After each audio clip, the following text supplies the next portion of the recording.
नमस्कार, बहुत बहुत स्वागत है आप सभी का। आपके साथ मैं हूं स्वप्निल। भारत से मुंह की खाकर इंटरनेशनल लेवल पर बेइज्जती सहकर चीन की जिनपिंग सरकार ने अब अपने ही लोगों पर अत्याचार करना शुरू कर दिया है। सवाल पूछने पर पत्रकारों को जेल की दीवारों के पीछे भेजा जा रहा है। वहीं अल्पसंख्यक समुदाय के वीगर मुसलमानों के खिलाफ डेथ वारंट पर साइन किए गए। आज हम अपने इस खास शो में चीन में आए इसी संकट की बात करेंगे। तो शुरू करते हैं आज का यह खास शो, चीन का संकट काल।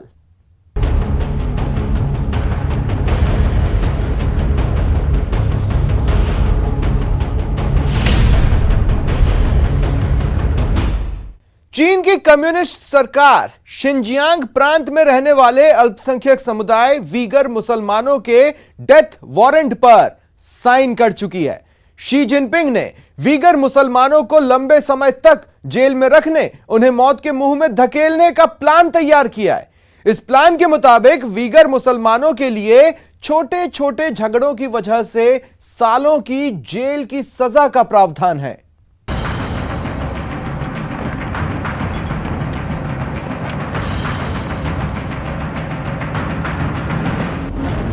वीगर मुसलमानों के डेथ वारंट पर शी जिनपिंग की मुहर।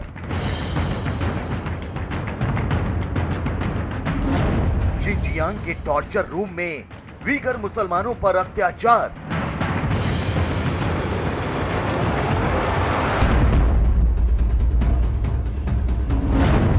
जारी है शी जिनपिंग का वीगर मिटाओ अभियान। चीन के सबसे बड़े प्रांत शिनजियांग में रहने वाले ये वो वीगर मुसलमान हैं जो बरसों से चीन की कम्युनिस्ट सरकार के जुल्म सहने को मजबूर हैं। ये वो वीगर मुसलमान हैं जिनके पैरों में चीन की हुकूमत ने पाबंदियों की जंजीर बांध रखी है। ये वो वीगर मुसलमान हैं जो खुली हवा में सांस भी नहीं ले सकते। इन्हें फर्जी केस में फंसाकर सलाखों के पीछे डाल दिया जाता है। इनकी मां बहनों के साथ हैवानियत की जाती है और जो चीन की सरकार के खिलाफ आवाज उठाने की कोशिश करता है उसका गला घोंट दिया जाता है। चीन की सरकार ने इन वीगर मुसलमानों पर जुल्म करने के लिए कैंप बना रखे हैं, जो कैंप कम टॉर्चर सेल ज्यादा हैं। लेकिन अब चीन की सरकार इस्लामिक चरमपंथ के खिलाफ जंग के नाम पर शिनजियांग में रहने वाले वीगर मुसलमानों के सफाए पर पूरी तरह से आमादा है। चीन की कम्युनिस्ट सरकार ने वीगर मुसलमानों को लंबे समय तक जेल में बंद रखने का एक नया तरीका ढूंढ निकाला है, जिसके तहत किसी भी छोटे मोटे अपराध के लिए जेल की कालकोठरी में वीगर मुसलमानों को कुछ महीने नहीं बल्कि कई साल गुजारने पड़ सकते हैं। नए दौर की शिक्षा देने के नाम पर चीन ने वीगर मुसलमानों को डिटेंशन कैंप में डालना तो बहुत पहले से शुरू कर दिया था। इस्लामिक चरमपंथ से निपटने के लिए चीन की सरकार ने वीगर मुसलमानों को कैद करना तो बहुत पहले से शुरू कर दिया था। तो शिनजियांग प्रांत में बने 400 से ज्यादा डिटेंशन कैंप या कहें टॉर्चर सेल वीगर मुसलमानों के खिलाफ चीन सरकार की नीति जाहिर करने के लिए काफी है।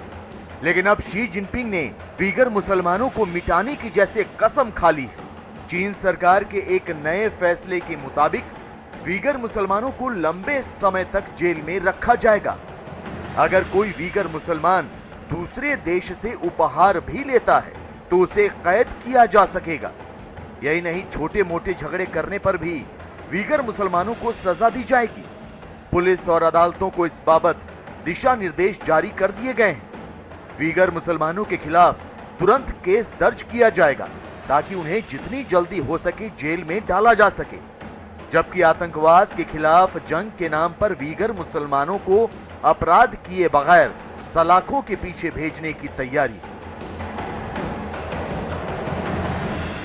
चाइना, क्योंकि वो अपने आप डेमोक्रेटिक है भी नहीं और डेमोक्रेसी में विश्वास नहीं रखता, सख्ती में विश्वास रखता है, जिस तरीके से वो चल पड़ा है तो अपने आप में क्लियर होता चला जा रहा है कि उग्र मुस्लिम किसी भी हालत में चाइना को टॉलरेबल नहीं है और वो उनको कंटेन करके रहेगा, उनके खिलाफ एक्शन करता चला जाएगा।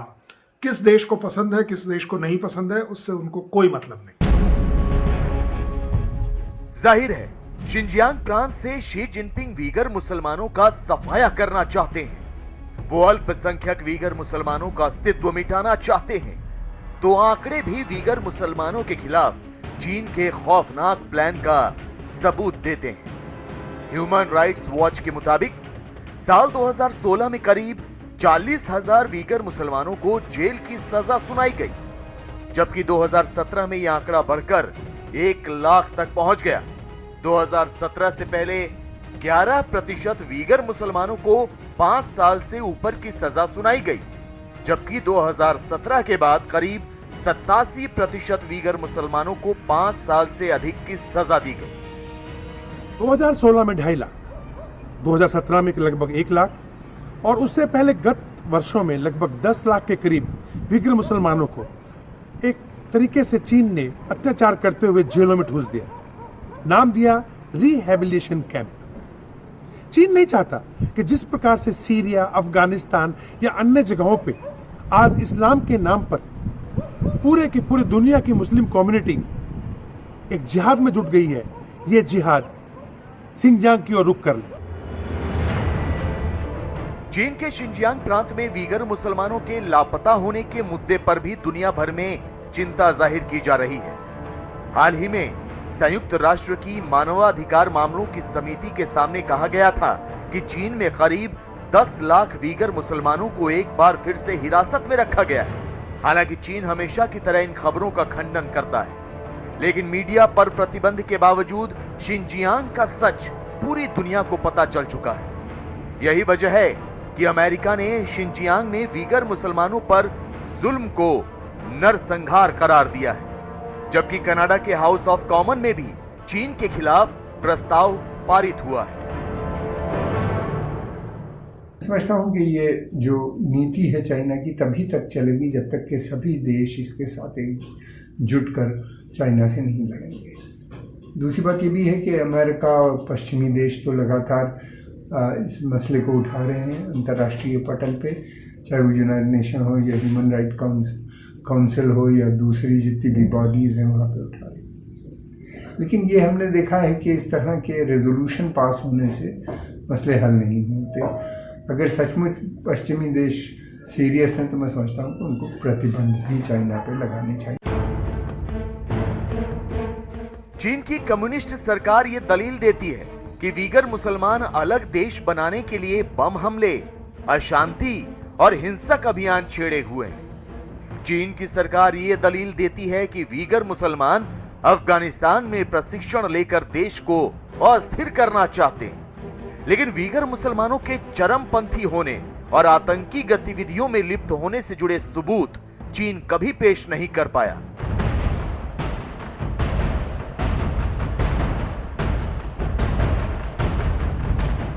लिहाजा चीन की मंशा पर सवाल उठने लाजमी है। शी जिनपिंग के वीगर मिटाओ अभियान पर दुनिया के तमाम देशों का एकजुट होना लाजमी है।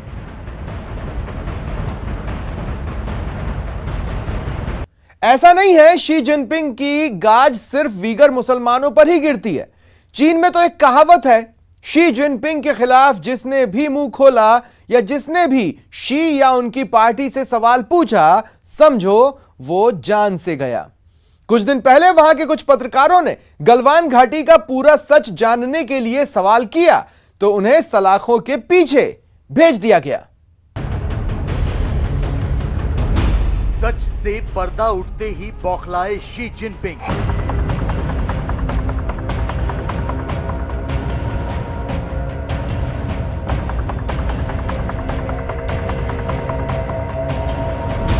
अपने ही नागरिकों को जेल में डालता चीन।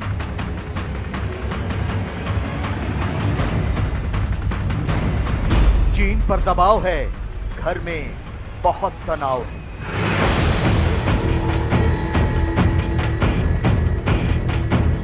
चीन में आक्रोश की आग धधकने लगी है। शी जिनपिंग के खिलाफ लोगों का गुस्सा उबाल मारने लगा है। चीन की सरकार और सेना के झूठे दावों पर लोग खुलकर बात करने लगे।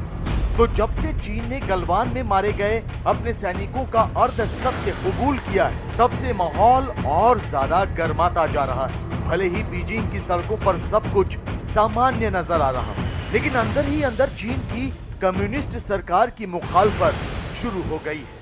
चीन भले ही अपने आप को आज़ाद मुल्क बताता हो, लेकिन अधिकारों के मामले में उसके नागरिकों की हालत गुलाम की ही तरह है।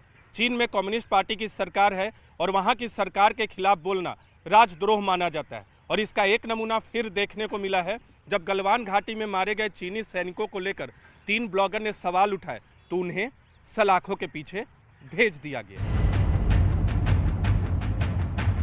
चीन ने अपने ही नागरिकों के सवालों, चीन ने अपने ही नागरिकों की आशंकाओं को दमन से कुचलने की कोशिश की। शी जिनपिंग ने गलवान में हुए खूनी संघर्ष के अर्ध सत्य पर उठाई जा रही उंगलियों को काटने की कोशिश की है। आपको शायद यकीन नहीं होगा, लेकिन शी जिनपिंग की सरकार ने अपने ही लोगों को सरकार से सवाल पूछने पर जेल में डाल दिया। इनसाइड स्टोरी ये है कि चीन की सरकार ने 3 ब्लॉगर को गिरफ्तार किया है। गिरफ्तार किए गए तीनों ब्लॉगर में से एक चीन के खोजी पत्रकार भी हैं। इन तीनों ब्लॉगर ने गलवान में हुई खूनी झड़प में मारे गए सैनिकों की संख्या पर सवाल उठाए थे। ये तीनों ब्लॉगर चीन की कम्युनिस्ट सरकार से सवाल पूछ रहे थे कि उसे गलवान का सच कबूल करने में 8 महीने क्यों लग गए।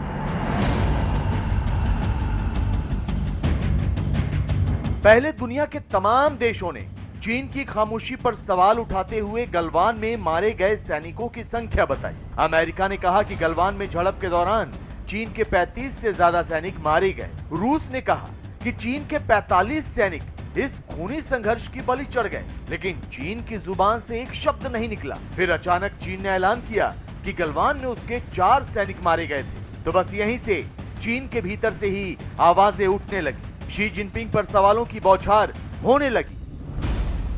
लोग पूछने लगे कि चीन को सच कबूल करने में इतना वक्त क्यों लगा। गलवान में मारे गए सैनिकों की असल संख्या क्या है? अगर 4 सैनिक मारे गए तो बाकी के 41 कहां गए? मारे गए सैनिकों का सही आंकड़ा क्यों छिपाया जा रहा है? ग्लोबल टाइम्स ने उन्होंने एक्सेप्ट किया है, उनकी जो एजेंसी है ये, तो इन्होंने एक्सेप्ट किया है कि उनकी 4 कैजुअल्टीज हुई हैं। उसमें 2 अफसर हैं और 2 और उनके अदर रैंक्स हैं। तो एटलीस्ट इन्होंने उसको पार्शली माना है। और ये भी कैसे माना है, क्योंकि कुछ चीन के जो ब्लॉगर्स हैं, जो ये सोशल मीडिया पे लिखते हैं, उन्होंने इसको चाइना का क्वेश्चन किया है कि इनकी इतना बड़ा संघर्ष हुआ था और दुनिया में सब जगह में ये है कि इनकी कैजुअल्टीज हुई हैं। गौर से देखिए इस शख्स को। ये चीन के खोजी पत्रकार क्यू जिमिंग हैं। ये उन्हीं 3 ब्लॉगर में शामिल हैं जिन्हें शी जिनपिंग ने गलवान का सच पूछने पर जेल में डाल दिया। क्यू जिमिंग ने सवाल किया था कि चीन सरकार को झड़प में मारे गए सैनिकों की संख्या को स्वीकार करने में 8 महीने से ज्यादा का वक्त क्यों लगा, जबकि भारतीय पक्ष ने घटना के तुरंत बाद ही अपने शहीद हुए सैनिकों को पूरे सम्मान के साथ अंतिम विदाई दी और उनकी संख्या भी बताई।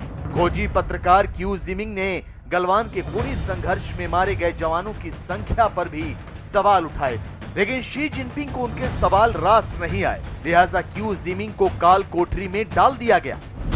चीन से आ रही खबरों के मुताबिक बीजिंग में गलवान में हुई झड़प पर सवाल उठाने की वजह से एक और पत्रकार को गिरफ्तार किया गया। इस पर आरोप है कि इसने मारे गए सैनिकों का अपमान किया है। दूसरी ओर पीएलए के जवानों को अपमानित करने वाले एक पोस्ट को लेकर एक तीसरे व्यक्ति को सिचुआन में गिरफ्तार किया गया है। चीन भले ही अपने ही लोगों को जेल में डालकर सच छिपाने की कोशिश कर रहा हो, लेकिन पूरी दुनिया को पता लग चुका है कि भारत और अमेरिका का दबाव ही था जिसने चीन को पूरा सच ना सही लेकिन अर्ध सत्य कबूल करने पर मजबूर जरूर कर दिया। दुनिया के दूतावास चाइना में, बीजिंग में और अन्य कॉन्सुलेट ऑफिसेस में उपस्थित हैं। इन तरीकों से सच्चाई रिस के चाइना के अंदर फैल तो रही है, अलबत्ता बहुत थोड़ी थोड़ी और बहुत धीरे धीरे। इसीलिए अब 8-9 महीने बाद इस सच्चाई को नकारने का प्रयास है ये चाइना का यह विलंबित सत्य बयान, जिसमें प्रोपेगेंडा का भारी तड़का लगा है। अपने एक भाषण में चीन के राष्ट्रपति शी जिनपिंग ने एकता, विकास और मजबूती के साथ समाजवाद का नारा दिया था। लेकिन सच तो यह है कि चीन में समाजवाद एक मिथक है और राजशाही वो सच जिस पर पर्दा डालने की कोशिश होती रही है। चीन में सेंसरशिप की जड़ें बहुत गहरी हो चुकी हैं। अपने ही लोगों पर पाबंदियां लगाना आम हो चुका है। लेकिन भारत चीन का सच पूरी दुनिया को बता रहा है। भारत अपनी कूटनीति से चीन का पर्दाफाश कर रहा है। विकास और क्षेत्रीय एकता की ढपली बजाने वाले चीन का असली चेहरा बेनकाब कर रहा है, जिससे अब चीन के लोग भी सहमत होने लगे हैं। वो भी अपनी सरकार से सवाल पूछने की हिम्मत जुटाने लगे हैं। भारत के प्रयासों में बदलाव, सराहनीय बदलाव 2017 डोकलाम वारदात की प्रतिक्रिया के साथ प्रारंभ हुआ था। इस प्रयास के प्रमुख बिंदु इस प्रकार हैं। Number 1, speak softly but carry a big stick. अपनी वाणी बिल्कुल संतुलित और नियंत्रित रखें। Number 2, whole of government approach, जो कि अब 2020 से होल ऑफ कंट्री अप्रोच में सराहनीय तरीके से तब्दील हुआ है। अभी तो गलवान पर चीन के कबूलनामे पर हंगामा बरपा है। शी जिनपिंग के लिए आगे इससे भी बड़ी मुसीबतें मुंह बाए खड़ी हैं। भारत से दुश्मनी और अमेरिका से प्रतिद्वंदिता चीन को भारी, बहुत भारी पड़ने वाली है। दरअसल जमीन हड़प नीति की वजह से चीन का यह हाल हुआ है। अपनी नाकामियों को शी जिनपिंग छिपाने की कोशिश में लगे हैं, लेकिन आम लोगों की आवाज अब दिन ब दिन तेज होने लगी है और उधर अर्थव्यवस्था पटरी से उतर चुकी है। ऐसे में शी ने अमेरिका के सामने झोली फैला दी है कि उस पर लगे प्रतिबंध हटाए जाएं, नहीं तो चीन की हालत खराब हो जाएगी।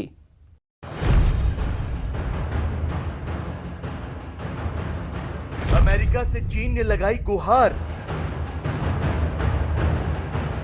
शी की पुकार, बख्श दो सरकार।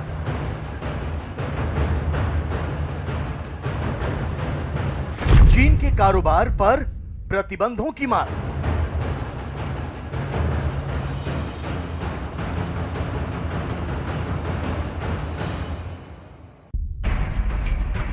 ताकत के नशे में चूर चीन घुटनों पर आ गया है। वक्त की नजाकत को भांपते हुए ही सही, लेकिन चीन की हेकड़ी कुछ कम जरूर हुई है। चीन भारत की बात मानकर अपने कदम पीछे खींच चुका है। चीन पैंगोंग के बाद दूसरे इलाकों में भी तनाव कम करने के लिए संवाद कर रहा है। तो अब चीन की सरकार अमेरिका से भी गुहार लगा रही है। आपको जानकर हैरानी होगी, लेकिन कल तक अपने बाजार और अपने कारोबार पर इतराने वाला चीन अमेरिकी प्रतिबंधों से इस कदर परेशान हो चुका है कि अब वो बख्श देने की गुहार लगा रहा है। ट्रेड वॉर पर हठयोग करने वाला चीन अब अमेरिका से रिश्ते सुधारने की वकालत कर रहा है। 中美建交以来，中方一直尊重美国人民的自主选择，乐见美国保持良好发展势头。我们从不干涉美国的内政，我们无意挑战或取代美国。我们愿意美国和平共处、共同发展。同样，我们希望美方也能够尊重中国的核心利益、民族尊严和发展权。 चीन के सुर बदले बदले नजर आ रहे हैं। भारत के साथ साथ चीन अमेरिका से संबंध सुधारना चाहता है। चीन अमेरिका की जगह नहीं लेना चाहता, लेकिन सवाल ये कि उसका हृदय परिवर्तन हुआ कैसे। तो आपको बता दें कि इसके पीछे है ट्रेड वॉर के बाद चीन पर अमेरिका के लगाए गए प्रतिबंध और उनका असर। दरअसल अमेरिका के पूर्व राष्ट्रपति डोनाल्ड ट्रंप के शासनकाल में अमेरिका ने 2017 में चीन से आयात होने वाले सामान पर टैक्स बढ़ा दिया था। चीनी प्रौद्योगिकी कंपनियों और शैक्षणिक कार्यक्रमों के आदान प्रदान पर प्रतिबंध लगा दिया गया था। अमेरिका ने ताइवान के साथ सैन्य और राजनयिक संबंधों को भी बढ़ाया, जिसे चीन अपना क्षेत्र बताता है। अमेरिका ने शिनजियांग में मुस्लिमों के खिलाफ अत्याचार और हांगकांग में आजादी को दबाने का आरोप लगाते हुए चीन के अधिकारियों पर भी प्रतिबंध लगाया था। कोरोना काल के बाद तो चीन की अर्थव्यवस्था पटरी से ही उतर गई। लिहाजा चीन अमेरिका के राष्ट्रपति जो बाइडेन के प्रशासन पर डोनाल्ड ट्रंप के उठाए गए कदमों को वापस लेने का दबाव बना रहा है। वो अमेरिका से गुहार लगा रहा है कि उस पर लगाए गए सभी प्रतिबंध अमेरिका वापस ले ले। प्रतिबंधों से चीन की हालत इसलिए पतली हुई क्योंकि इन प्रतिबंधों ने चीन की दुखती रग पर प्रहार किया। चीन में प्रोडक्शन की ओवर कैपेसिटी है। चीन के आर्थिक और वित्तीय संतुलन के लिए आवश्यक है कि विदेश से उसे माल बेचने के ऑर्डर मिलते रहें और उसकी सर्विस का विदेश में प्रयोग होता रहे। प्रतिबंधों ने इस महत्वपूर्ण टोटी की धार एकदम पतली कर दी। अब सवाल ये कि क्या अमेरिका चीन की चिकनी चुपड़ी बातों पर यकीन कर उस पर लगाए गए प्रतिबंध हटा देगा? क्या जो बाइडेन चीन की बातों में आकर उस पर शिकंजा कसना छोड़ देंगे? शायद नहीं, क्योंकि अमेरिका को अच्छी तरह पता है कि चीन की मंशा क्या है। अमेरिका